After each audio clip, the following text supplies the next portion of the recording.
दंड न लगाने से आपकी ज्यादा शक्तियों का ह्रास नहीं होगा, पर इस चिंतन से बहुत शक्ति का ह्रास हो जाएगा, शारीरिक भी और मानसिक भी, दोनों शक्तियों का ह्रास होगा। और व्यक्ति दूसरे को भी स्वीकार नहीं करता है।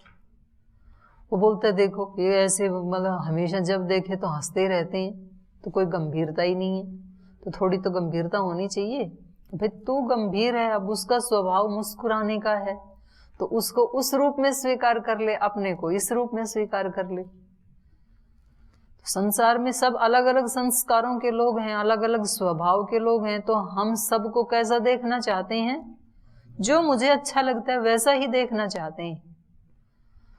और इसीलिए फिर मतलब सारे जो है ना मतभेद आदि इसीलिए तो होते हैं, क्योंकि दूसरा जिस रूप में है उस रूप में मुझे स्वीकार नहीं है। मुझे लगता है कि ये इतना अपने में चेंज कर ले तो फिर तो और तो बाकी सब इसका अच्छा ही है। और वो व्यक्ति कैसे कर ले वैसा, क्योंकि उसके तो संस्कार नहीं है, उसको तो वैसा ही करना है। तो ये एक बहुत बड़ा सूत्र है और इससे हमारी बहुत सारी समस्याएं सॉल्व हो जाती हैं। अपने आप को भी स्वीकार करें, दूसरों को भी स्वीकार करें, वो जिस भी रूप में है, और स्वीकार करके अब आगे यात्रा करनी है कि करना क्या है मुझे। स्वीकार करने का ये मतलब नहीं है कि आगे अब कदम ही नहीं बढ़ाना, मैंने तो स्वीकार कर लिया, मैं तो ऐसा ही हूं, मैंने तो स्वीकार कर लिया कि मुझे तो गुस्सा आता ही है, कर लिया स्वीकार मैंने। नहीं, ये आज के लिए तो स्वीकार कर लिया, लेकिन आपका लक्ष्य तो ये नहीं है ना। तो इस स्वीकार्यता की स्थिति में रहते हुए, इस रिलैक्स मूड में रहते हुए अब आगे कैसे कदम बढ़ाना है, वो फिर अगला स्टेप है, और उसको हम ज्यादा अच्छे से कर पाएंगे तो हो जाएगा। आप योग मार्ग पे आरूढ़ हैं सभी और बढ़ रहे हैं आगे। हाँ जी। थोड़ा पाठ से अलग है प्रश्न, लेकिन हाँ। अभी मैं घर पे गया था तो वहाँ पे यज्ञ कराया, तो वहाँ के जो लोग पुरोहित होते हैं और तरीके से कराते हैं, तो उन्होंने कहा कि ये आप ऐसे करा रहे हैं और यहाँ पे वो ऐसे कराते हैं। और तो मैंने कहा ये वैदिक यज्ञ है, ये वेदों के मंत्रों के द्वारा होता है। तो उन्होंने पूछा ये कहाँ से आए हैं, तो मैंने कहा ये जो विद्वान होते हैं उनके द्वारा लिखे गए होते हैं। तो जैसे कहा गया कि यज्ञ जो विद्वानों के द्वारा लिखे गए होते हैं, नहीं मंत्र नहीं, जो जिससे वो कराते हैं यज्ञ हवन पद्धति, जी पद्धति जो है उसकी। और वहाँ पे जैसे विष्णु यज्ञ और सतचंडी यज्ञ, बहुत सारे यज्ञ होते रहते हैं, तो उनमें वो लोग कहाँ से वो जो जिस विधि से कराते हैं या कैसे कराते हैं, वो कहाँ से बोलते हैं वो मंत्र जो होते हैं, लेकिन वो वेदों के मंत्र नहीं होते हैं। नहीं, वेदों के ही होते हैं। कौन से वेद, हमने सारे पढ़ लिए, वेदों के ही होते हैं वो जो करवाते हैं। कुछ वेदों के होते हैं, कुछ पुराणों के होते हैं। तो जैसे हमारी जो वैदिक पद्धति है कि संध्या में कौन से मंत्र बोलने हैं, यज्ञ में कौन से बोलने हैं, तो ये महर्षि दयानंद कृत पद्धति है। महर्षि दयानंद ने एक बना दिया कि ईश्वर स्तुति प्रार्थना उपासना में हम ये 8 मंत्र रखेंगे। तो ये पूरा सूक्ति है ऋग्वेद में, तो पूरे मंत्र नहीं लिए उसमें से 6 ले लिए और 2 मंत्र किसी अन्य सूक्त के हैं। तो ऐसे एक समूह बना दिया 8 का। ऐसे ही यज्ञ में बना दिया, शतपथ ब्राह्मण से कुछ मंत्र ले लिए, कुछ वो इनसे स्रोत सूत्रों से ले लिए। सारे वेद के मंत्र नहीं है, गोभिलीय जो शिक्षा है उससे ले लिए। जो आप बोलते हो वो भी सारे वेद के नहीं हैं, तो कुछ ब्राह्मण ग्रंथों के हैं। और आप जो कह रहे हैं कि वो जी जो रुद्राष्टक बोलते हैं, चंडियाष्टक जो भी करते हैं, तो वो तो वेदों के नहीं हैं। तो ऐसा नहीं कह सकते, उनमें कुछ वेदों के भी हैं और कुछ वेदों से अन्यत्र भी हैं। और उसमें जैसे जो कुश आदि की पावित्री आदि पहनाते हैं और हम लोग नहीं करते हैं ऐसा, तो कोई विशेष यज्ञ या जो बड़े यज्ञ होते हैं उनमें ही प्रयोग करते हैं, या ऐसे उसका क्या प्रयोजन है, क्यों? वो भी प्रतीक बनाए हैं। कुशा जो है ध्रुवा का बनाते हैं ना, कुशा का भी बनाते हैं मेरे इधर। हाँ, कुशा का भी बनाते हैं, वो भी एक मतलब एक घास ही है, और ध्रुवा भी एक घास ही है। तो ये मतलब ये प्राचीन उसके वो हैं, जब वो वहाँ रहते थे, आश्रमों में रहते थे, तो वहाँ उनको ऐसे वाले मशीन के बने हुए आसन आदि तो मिलते नहीं थे, तो अपने कुशा के बना लेते थे। और वो पवित्र होती है, स्वदेशी है विशुद्ध रूप से, और केमिकल फ्री है, मिलावट फ्री है। तो हमारे तो सारे ही जो देवी देवताओं के जो वाद्य हैं या वाहन हैं सब स्वदेशी हैं। हमने ऐसे चलते थे, कोई बैल पे चल रहा है, कोई हाथी पे चल रहा है, कोई चूहे पे ही चल रहा है, कोई शेर पे चल रहा है। तो सारे स्वदेशी, कोई भी फ्लाइट में नहीं चल रहे हैं ना देवी देवता, किसी का भी आसन नहीं है। वाद्य भी सबके ऐसे हैं, बांस से अपने बांसुरी बना ली, उन्होंने लकड़ी से अपना डमरू बना लिया, अपने सारा स्वदेशी है अपना सब। तो वो जो कुशा बनाते हैं उसमें कोई दोष नहीं है, वो सत्य का प्रतीक है एक। तो जैसे सत्य हमें पवित्र करता है वैसे वो उसको बना के उसके छिट्टे मारते हैं। तो ये मतलब एक हटके है, ये आपका जो शंका समाधान है इससे उपनिषद से हटके है, इसलिए मैं इसको थोड़ा ही बताऊंगी। तो कभी आप अलग से उसके लिए चर्चा कर लेंगे।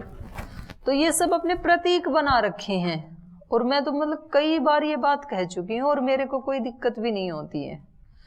मेरे को तो यही लगता है कि जो चाहे जिस पथ से आए साधक केंद्र बिंदु पहुंचेगा, पर वो चलना चाहिए, चले वो व्यक्ति, और चलेगा तो उनके जीवन में वो चीजें जरूर आएंगी जो वैदिक हैं।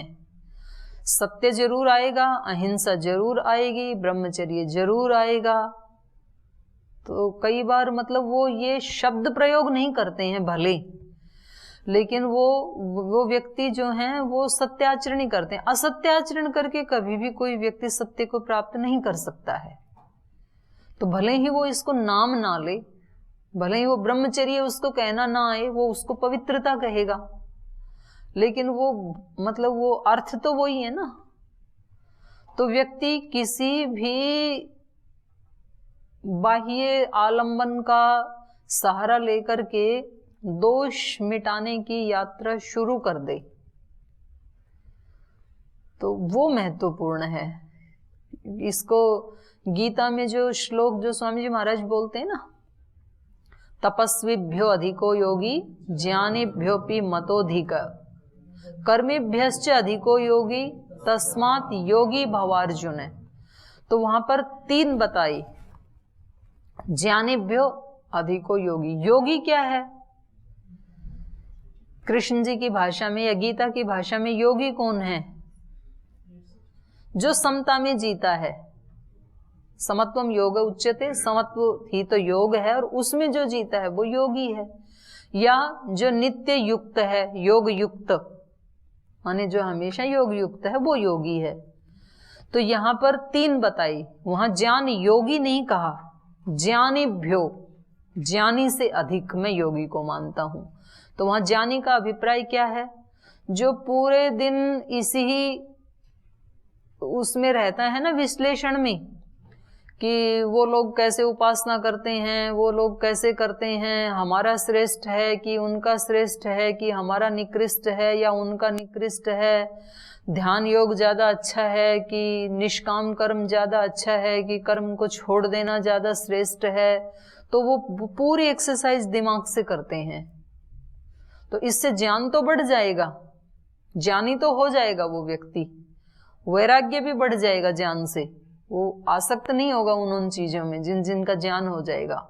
लेकिन उस व्यक्ति ने अभ्यास नहीं किया कभी भी उन चीजों को अंदर देखने का, तो पूर्ण शांति को प्राप्त नहीं मिलेंगे ऐसे लोग। ज्ञानी समता में स्थिर नहीं मिलेंगे वो। इसलिए कहा ज्ञानीभ्यो अधिको योगी, ज्ञानियों से भी अधिक मैं किसको मानता हूं? योगी को, माने जो समता में जीता है। चाहे उसको ये जानकारियां हैं या नहीं हैं, पर उसने अपने मन को ऐसा साध लिया है कि सुख दुख अनुकूलता प्रतिकूलता में उसने अपने जीवन में समता को साध लिया है, तो उसको मैं ज्यादा श्रेष्ठ मानता हूं। तो ज्ञान की निंदा नहीं है, ज्ञान तो होना ही चाहिए, ज्ञान से ही वैराग्य होगा, लेकिन उससे भी श्रेष्ठ कौन है? जो वैसा जी रहा है। ज्ञानीभ्यो अधिको योगी और तपस्वीभ्यो अधिको योगी। कुछ ऐसे तपस्वी हैं जिन्होंने कुछ सकाम भावना रख करके तप करना शुरू किया है। सकाम भावना ये है कि हम चारों तरफ अग्नि जला के बैठेंगे और फिर सब लोग हमारे को एक उच्च दृष्टि से देखेंगे, हमारा सुयश होगा। तो ये क्या है? तप तो है, ये भी सहन कर रहा है ना वो व्यक्ति, लेकिन ये कैसा तप है? सकाम भाव से किया जा रहा है, ये तप है। तो कह रहे हैं इस तपस्वी से मैं उस व्यक्ति को ज्यादा श्रेष्ठ मानता हूं जो अपने जीवन में आने वाले द्वंद्वों को सहन करता है। और कैसे करता है? निष्काम भाव से। योगी कौन होता है? जो निष्काम भाव से।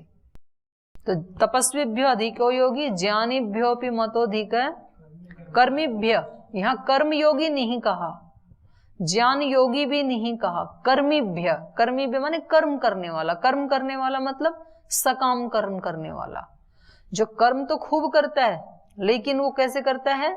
कामनाओं को ध्यान में रख करके करता है। उसकी कुछ कामनाएं होती हैं तो सारा संसार कर ही रहा है ना। और ये जो व्यक्ति है योगी, ये भी कर्म करता है, लेकिन ये कैसे करता है? निष्काम भाव से, समता में रहते हुए, कर्तव्य के भाव से। तो इन सब से, तपस्वी से भी, ज्ञानी से भी, कर्मी से भी, सबसे बड़ा मैं किसको मानता हूं?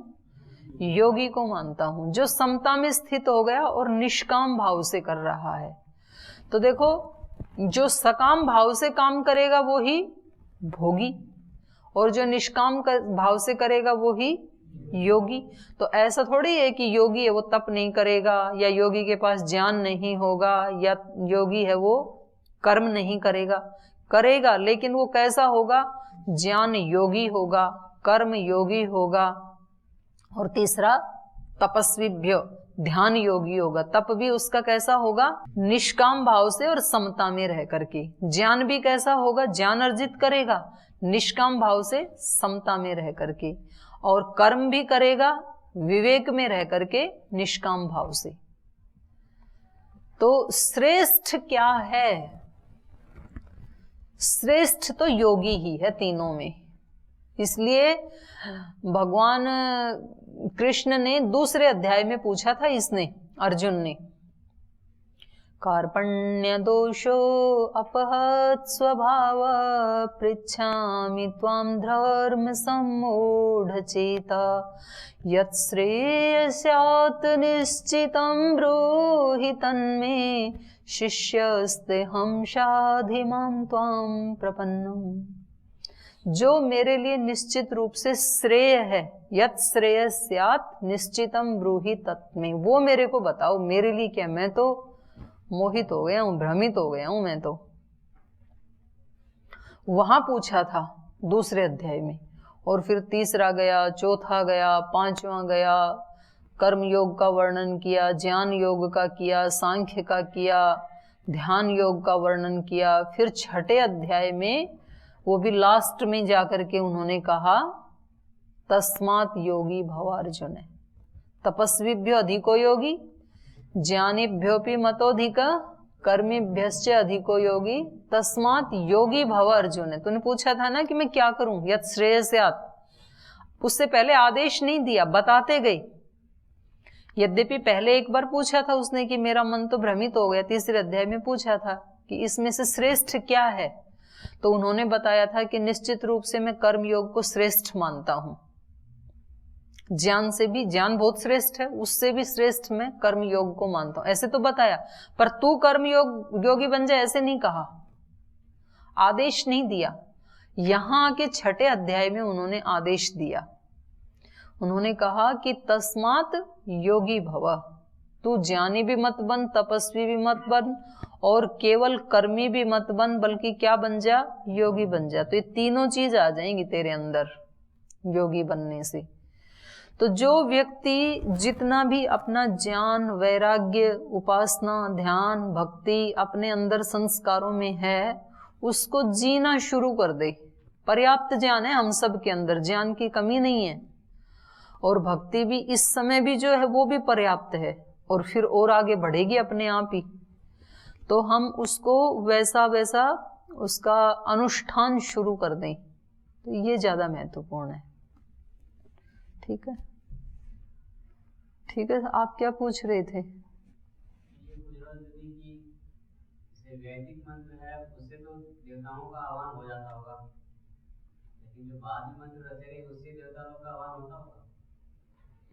नहीं, मंत्र तो हमेशा ऋषियों के ही होते हैं। मंत्र मननाथ, किसी सामान्य व्यक्ति का जो कथन है उसको मंत्र तो नहीं कहेंगे, मंत्र श्रेणी में नहीं आएगा ना वो। लेकिन जो वेद के जो मंत्रों के ऋषि हैं वो ही ऋषि हैं, ऐसा आप नहीं कह सकते ना। ब्राह्मण ग्रंथों के जो मंत्र हैं वो कुछ वेद से लिए हैं, कुछ दूसरे ऋषि भी हैं, वहाँ पे उपनिषद के भी ऋषि हैं। तो भले ही वो वेद में नहीं है, जैसे मान लो दर्शन के सूत्र हैं तो वो मंत्र रूप में नहीं है, लेकिन हैं तो ऋषियों के कथन ना, तो वो विश्वसनीय हैं हमारे लिए। तो मैंने ये कहा कि जो वेद से इतर भी जो ऋषियों के वचन हैं तो कोई बात नहीं, उससे भी करें तो क्या दिक्कत है। तो चलिए आगे चलते हैं। ये प्रसंग चल रहा था कि अग्नियों ने पहले सामूहिक रूप से इनको उपदेश दिया, उपकौशल को, और फिर एक एक अग्नि ने भी इनको उपदेश दिया। तो वो उपदेश क्या था कि ब्रह्मांड में चारों तरफ उस एक सत्ता के ही अनेक रूप दिखाई दे रहे हैं, दिखने में वो अलग अलग हैं। तो चाहे वो सूर्य है, चंद्रमा है, अग्नि है, वायु है, दिशाएं हैं, समुद्र हैं, ये सारे इन्होंने पूरा ब्रह्मांड का एक चित्र खींचा कि देखने में ये अलग अलग दिखते हैं लेकिन उन सब में एक ही ज्योति है। तो उन अग्नियों ने कहा कि जो वो आदित्य पुरुष में आपको ब्रह्म पुरुष दिखाई देता है वो मैं ही हूं, वो मेरा ही रूप है या उसका रूप ही मैं हूं, एक ही हैं हम। ऐसे सारा ब्रह्मांड का चित्र खींच दिया। तो कहा कि ये आदि दैविक आदि भौतिक तो मैंने आपको बता दिया, लेकिन जो आध्यात्मिक ज्ञान है, आत्मा से संबंधित जो अपने अंदर का ज्ञान है, वो तो तुझे तेरा आचार्य ही प्राप्त कराएगा। और ऐसे अग्नि कह ही रही थी तो तभी उनके आचार्य भी आ गए, सत्यकाम जाबाल भी आ गए जो प्रवास पे गए थे। तो उन्होंने आकर के इसको आवाज दी उपकौशल को। तो इसने कहा भगवा इतिहा प्रतिशुश्राव। तो इन्होंने कहा कि ओम गुरु जी। जब उन्होंने कहा कि उपकौशल, तो इन्होंने कहा कि जी गुरुदेव। ब्रह्मविद इव सौम्य ते मुखम भाति कोनो त्वा अनुशशास इति कोनो मां अनुशिष्याद भो इति इह अप इव निहन्नो त इमे नूनम ईदृशा अन्यादृशा इति ह अग्निन अभ्युदे किम्नु सौम्य किल ते अवोचन इति। तो इनको गुरुजी ने आके आवाज दी, इन्होंने उनको प्रत्युत्तर दिया। तो इनके गुरुजी ने कहा ब्रह्मविद इव सौम्य ते मुखम भाति। हे सौम्य, तेरा मुख तो ब्रह्मविद की तरह आभासित हो रहा है, एक ब्रह्म तेज दिखाई दे रहा है। तो जो व्यक्ति मतलब एक ट्यूनिंग कर लेता है ना प्रकृति, वो तो सब जगह व्याप्त ही है। ब्रह्म शक्ति, दिव्य शक्ति, उसको जो भी नाम दें, दैवी शक्ति, दिव्य शक्ति, डिवाइन शक्ति, ब्रह्म शक्ति, ईश्वरीय शक्ति, भागवत शक्ति, जो भी कहें उसको, तो वो तो सर्वत्र व्याप्त है। हमारी जब उसके साथ ट्यूनिंग हो जाती है तो फिर हम भी वैसे ही हो जाते हैं, उसके साथ मिल जाते हैं ना। अग्नि से बाहर हैं तब तक लोहा क्या है, लोहा, और अग्नि के अंदर ही गिर गया तो वो भी लोहा ही बन गया, फिर वो भी जलने लगा, पिघलने लगा, वो भी अग्नि रूप ही हो गया। बाहर है तब तक लकड़ी है, और वो अग्नि के अंदर गिर गई तो अग्नि रूप ही हो गई। पहले आप इसको हाथ से पकड़ सकते थे, हिला सकते थे, अब हिलाओ ना इसको, पकड़ो अब हाथ से, वही तो लकड़ी है जो अब तक बाहर पड़ी थी। तो अब क्यों नहीं पकड़ सकते हैं जी? अब तो उसका रंग रूप ही चेंज हो गया, अब उसको छुआ तो जला देगी अब हमें। तो ये जब तक ये ब्रह्म के संपर्क में नहीं आया तब तक ये सामान्य मनुष्य दिखता है, लेकिन जिस दिन ये उसकी रेंज में आ गया, इसका सब चेंज हो जाएगा। इसका भाव, गुण, कर्म, स्वभाव, रंग रूप सब चेंज हो जाता है। तो उस समय कोई दोष इसको पकड़ नहीं सकते। अभी तो दोषों ने दबा रखा है, जो ये कह रहे थे ना अस्वाभाविक, तो अभी तो वो अस्वाभाविक लगता है। लेकिन जिस दिन ब्रह्म रूपी अग्नि में हम संपर्क में आ गए, उस दिन दोष हमें पकड़ नहीं सकते हैं फिर, क्योंकि उनकी वहां पहुंच ही नहीं है। अग्नि में हाथ की पहुंच ही नहीं है, नहीं जा सकता है हाथ, नहीं पकड़ सकता है उसको। तो ये जो वास्तव में ही जो ऋषि होते हैं, तो उनका, जैसे कल भी हम चर्चा कर रहे थे ना, उनका एक अलग ही आभा मंडल होता है, उनके उपस्थिति का एक अलग प्रकार का एक प्रभाव होता है। नहीं तो गुरुओं के पास जाने की भी क्या जरूरत है, मतलब टीकाएं इतनी हैं शास्त्रों के ऊपर, तो हिंदी में पढ़ो, अंग्रेजी में पढ़ो, गुजराती में, मराठी में, सब भाषाओं में टीकाएं हैं। तो टीका पढ़ के शास्त्र पढ़ लो अपने घर बैठ करके। गुरु आश्रम में जाने की और वहां पर भी तप, ब्रह्मचर्य, श्रद्धा, 3 समिधा ले जा करके इतने सारे कष्ट उठाने की, ब्रह्मचर्य का पालन करो, श्रद्धा भाव रखो, तपस्या करो, क्या जरूरत है? शास्त्री तो पढ़ाते हैं, तो अपने घर पढ़ लेंगे, नेट पे पढ़ लेंगे। लेकिन जो गुरु का आभा मंडल का प्रभाव है, वो कहां से लाओगे? वो नहीं नेट पे मिलेगा, क्योंकि वो गुरु उसको जी रहा है और वो डायरेक्ट एनर्जी ले रहा है उससे, और उसका जो प्रभाव है, अग्नि का एक प्रभाव होता है ना, और वो दूसरे को भी दिया जा सकता है। कोई व्यक्ति ठंड से ठिठुर रहा है और ये व्यक्ति पहले अग्नि के पास अपने हाथ को तापता है, बाद में जाके उसकी कमर में लगाता है, छाती में या चेहरे में, जहां भी लगाता है तो हीट मिलती है ना फिर, तो इसने यहां से ली, उसको दे दी। तो ये गुरु के जीवन का, इसलिए हमारे यहाँ आचार्य कहा जाता है उसको।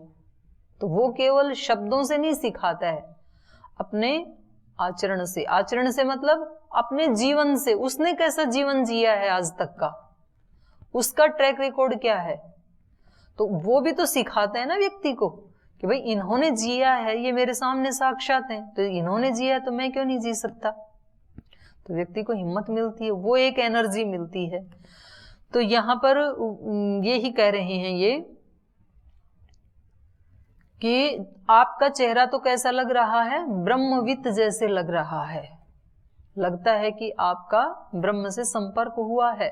तो उसका एक अलग तेज होगा, अलग उसका एक, उसके रोम रोम से ना एक अलग प्रकार का दोष मुक्त जब व्यक्ति हो जाता है ना।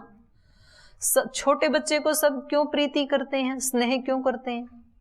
दोष मुक्त है वो, या तो उसके दोष अभी सुषुप्त अवस्था में है, अभिव्यक्त नहीं है, या तो दोष है ही नहीं, कुछ दोष तो है ही नहीं, कुछ सुषुप्त अवस्था में।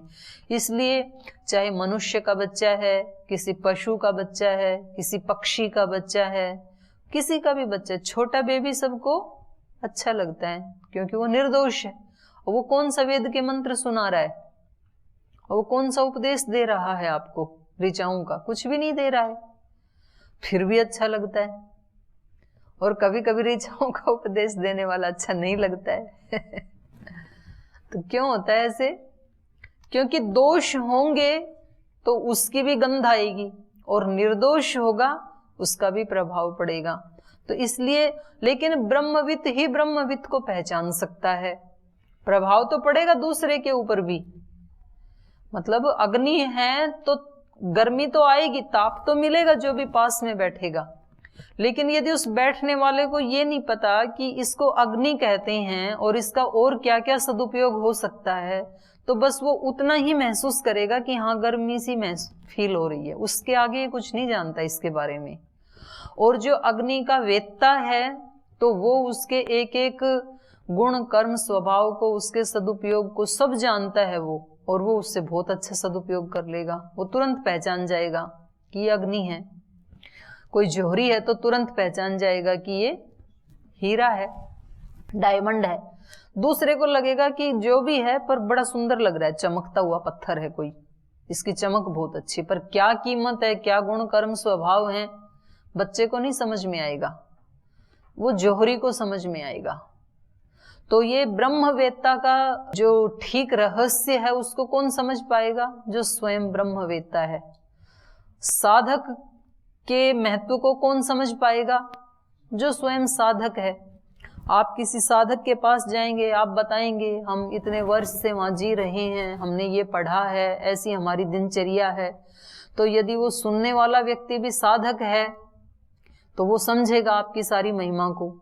और जिस व्यक्ति को पता ही नहीं है गुरुकुल क्या होते हैं, आश्रम क्या होते हैं, आर्ष विद्या क्या होती है, दर्शन, उपनिषद, वेद क्या होते हैं, उसको आप बताने लगे तो वो बोलेगा, उसको मतलब इतना प्रभाव तो पड़ेगा कि हाँ ठीक है, ये एक पवित्र जीवन जी रहे हैं, अच्छा जीवन जी रहे हैं, बाकी उसको कुछ समझ में नहीं आएगा, क्योंकि वो तो जानता ही नहीं है ना। तो एक पावनता का प्रभाव तो पड़ेगा बिना बताए भी, लेकिन पूरा पूरा वही समझ पाएगा जो स्वयं भी वैसा ही है। तो इसलिए यहां सत्यकाम जाबाल ने इनको पहचान लिया और इन्होंने कहा, ब्रह्म विद एव सौम्य ते मुखम भाति को नु त्वा अनुशास इति। किसने तुम्हें अनुशासित किया? ये उपदेश आपको किसने दिया भाई? ब्रह्म का ब्रह्म उपदेश किसने दिया? तो वो थोड़ा सा नाराज होते हुए, अपने गुरु से नाराज था ना, तो थोड़ी नाराजगी अभिव्यक्त करते हुए कह रहा है, कौनो मानु शिष्याद भो, मेरे को कौन सिखाएगा? आपने तो सिखाया नहीं। अभी पूछ रहे हैं कि किसने उपदेश दिया, तो बोली यहाँ कोई बैठा है क्या आश्रम में जो मेरे को उपदेश देता आपके सिवाय? तो मतलब एक स्वीट उपालंभ दे रहा है अपने गुरु को। थोड़ा प्रीति में भी व्यक्ति उपालंभ देता है ना, जिनसे प्रीति होती है। तो कभी बच्चे माँ से नाराज होते हैं ना, तो अंदर तो प्रीति होती है, तो फिर भी अपनी माँ से नाराजगी अभिव्यक्त करते हैं कि नहीं खाना है मेरे को आज। फिर खाती है, बेटा थोड़ा तो खा ले, बोले नहीं मेरे को नहीं खाना है, और पता है कि थोड़ी देर में खाना ही है मेरे को, तो एक दो बार कहलवाता है लेकिन तो माँ भी समझती है, तो गुरु भी समझ रहे थे। इसने कहा, कौनो मानु शिष्याद भो, एक गुरुदेव मुझे कौन सिखाने वाला था, मेरे को कौन उपदेश करेगा? इति इह अप इव निह्नु, छिपाता हुआ सा कुछ, जो इसने सीखा था अग्नियों से, जो उपदेश लिया था उसको कुछ छिपाता हुआ।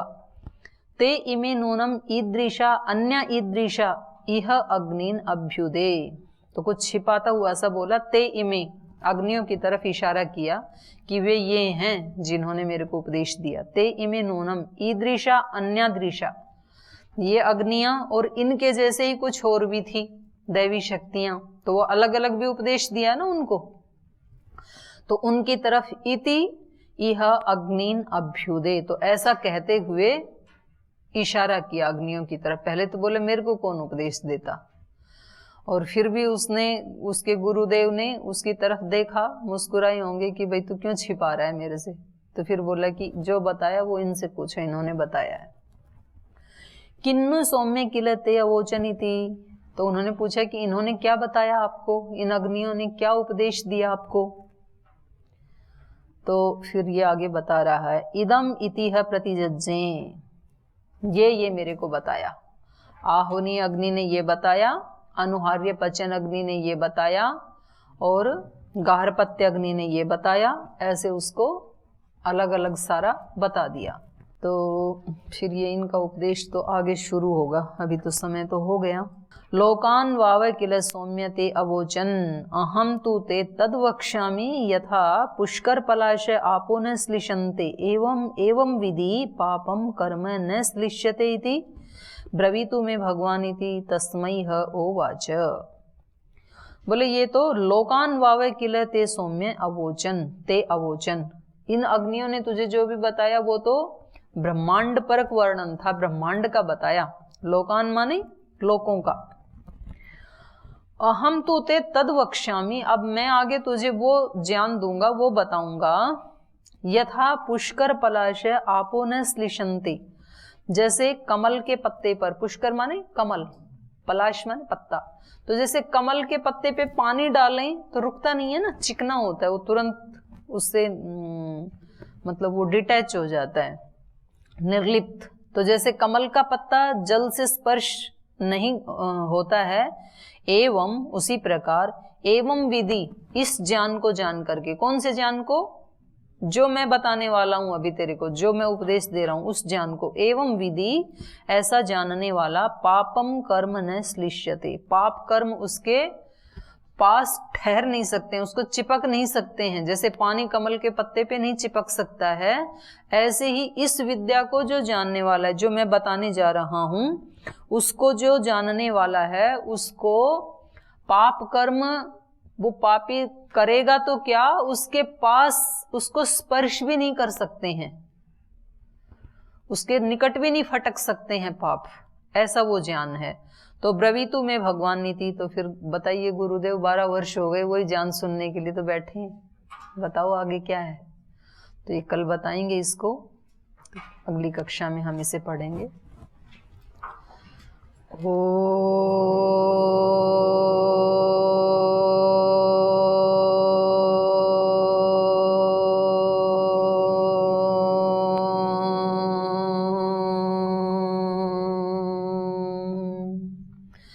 शांति शांति शांति।